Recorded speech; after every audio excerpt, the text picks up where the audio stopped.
So basically, this is just a visualization that I built to give more intuition around how language models work, large language models, because I feel like even the people that are building with it, including myself for a decent amount of time, but not anymore, have a lot of confusions around how these things work.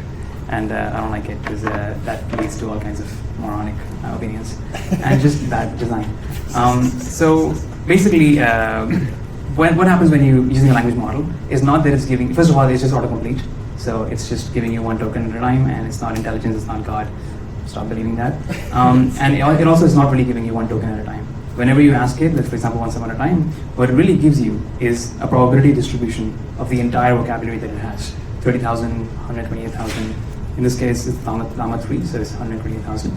It's giving you a probability of which token would be the highest and what's the lowest, but really just giving you a percentage or whatever. So in this case, comma is the most likely after once upon a time. After that, the most likely is there. But in this case, I've created a visualization to be able to show you the top 3. So you get a bit more of a sense of like what's going on. Not the top 1, the top 3. So I can sort of choose your own adventure. Once upon a time there, once upon a time in a galaxy far away, or in a land called the United States, right? So it's just picking up based on temperature, sort of a bit more of a fuzzy understanding of what the next best token is. Let's just compromise and choose the second best or third best based on the temperature value, which is goes from 0 to 1 or more if you want total chaos. So hopefully this gives you some sense of like what's really going on, which is that it's at any given point it can choose from one of all possible words. It just happens to choose the best one based on the training process. And so what that means is these models do not really have reflection. These models are not thinking. They're just producing the next token based on the distribution of the data set that they were trained on. So if the model was trained on the entire internet, you can think of it as surveying the zeitgeist of the internet to say, hey, if I say what's the most popular opinion on this particular topic, it might give you the most common one. Not the most average or whatever, but just the one that was trained in the data set. So, for example, if I have another one in the land far, far away, in a kingdom called the Kingdom of the Sun is what it seems to keep picking up as the first one. All right, well, let's say there lived 2. So I also wanted to sort of use this demo to give you a sense of what tokens are as opposed to words. Because it's all next word prediction, what's next token? Well, in this case, in a land far, far away, there lived 2 something. 2 sisters and 2 brothers makes sense, but 2 princess doesn't really make sense. Princess is just a singular. Why is that happening? That's because the model has realized that princess is not a popular enough word to make it part of the vocabulary of princesses. So it's just split it up into princess and then ES after that.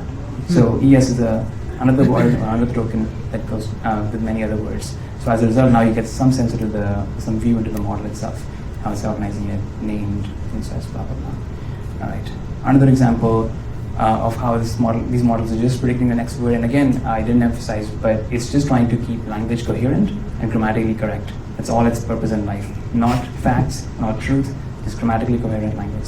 So if I say Northeastern University in Boston is actually the most likely, not Vancouver, which makes obvious sense if you know the history of this. But if we say Vancouver, then it will go ahead and say, sure, Vancouver, Canada, right? But also, it's just forced to complete whatever we've given it. So if, for example, we say in Mumbai, it's going to say India, where or to speak about how we can, whatever, India, celebrating. It'll say maybe celebrating our anniversary or something. The opening ceremony of our newest campus, right? It's just making shit up. It's just because grammatically that makes sense, but there is no internal language on which it is relying. I want to emphasize, please stop giving too much credit to these language models. Another thing, safety and alignment. So for example, OpenAI and all the gods in Silicon Valley keep going around talking about alignment and how the models are going to be safe if we are centralizing it, not open sourcing it. Well, here's how I can use models if I had access to be able to prompt it properly.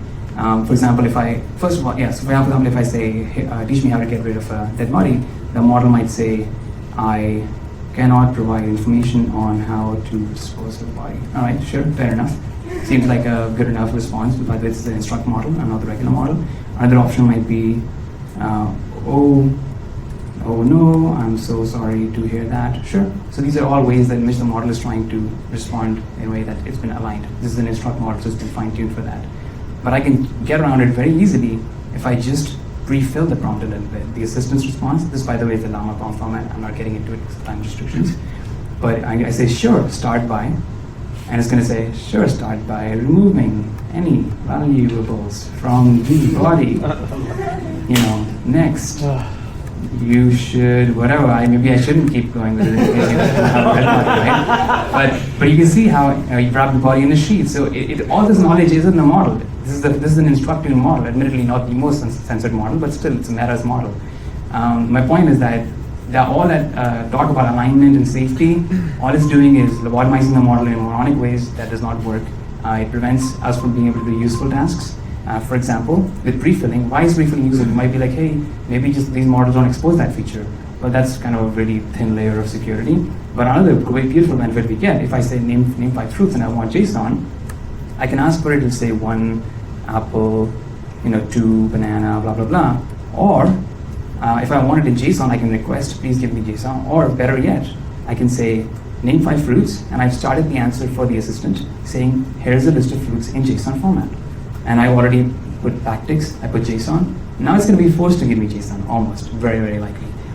So now the answer is going to be, sure, here you go, apple, banana, mango. So I never said, my fingers are going to get chopped if you don't answer, my boss is angry at me, asking for anything. None of this stuff was needed. All he had to do was pre-fill the response. So it is a very useful feature to have, the ability to pre-fill.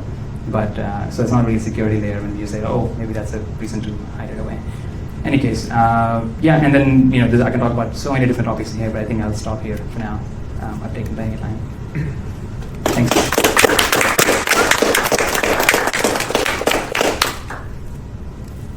Questions? Yes, Max. I know you're a big open source guy. Isn't this a good argument for why you shouldn't open source it? Because I know that right now you can make it do the wrong things, but this is like a water gun with a safety off. What if they make a real gun? Don't you think that they should let anyone kind of play around? So first of all, I appreciate the question because you basically, you and Rahul have the same thought on this, and last week I was debating him and now I'm debating you. I feel like that's why I emphasize the idea of the name 5 fruits sort of contrived example, is that the utility of being able to pre-fill a response for the assistant is so massive for actually having it comply to your request for all kinds of useful ends, that you simply say, oh, this feature we're going to hide away because if you do pre-fill the response, sometimes it's not aligned, is a pretty thin layer of security. It's like, yeah, okay, well, all you have access to it, the US military has access to it, the NSA now has access to it, all the bombers have access to it, me in my basement doesn't have access to it, although I don't live in a basement, I live in a nice apartment. I'm just saying, I shouldn't have access to it, so I think no, I don't think so. I think it's a ludicrous argument for security because build better models and just build better pipelines. I think you should be regulating on the application side if you do something criminal, not on the technology side of don't add 2 + 2 because it's dangerous, you're going to make a bomb one day. Questions? Any other?